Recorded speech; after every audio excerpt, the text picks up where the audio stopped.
உணர்ந்து கொள்ளும் பக்தருக்கு காற்றை எங்கும் பூட்டினாய், புரிந்து கொள்ள தேடுவோர்க்கு சுவாச சூட்டை காட்டினாய்.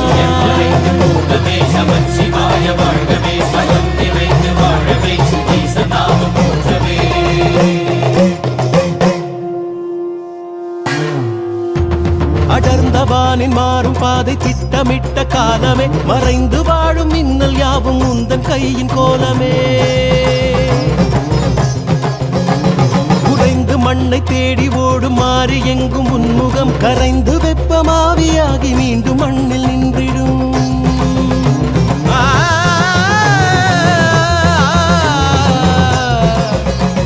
பதம் குழைந்து வாடி நின்று ஏங்கி நிற்கும் போதிலே, நிலைத்து நிற்க பாதை தேடி ஓடும் எங்கள் கால்களே. பதம் புரிந்து வேட்டையாடி தீமை தின்று மாற்றுவான், சிதம்பரத்தின் வானம் காட்டி வாழ்வின் அர்த்தம் காட்டுவான்.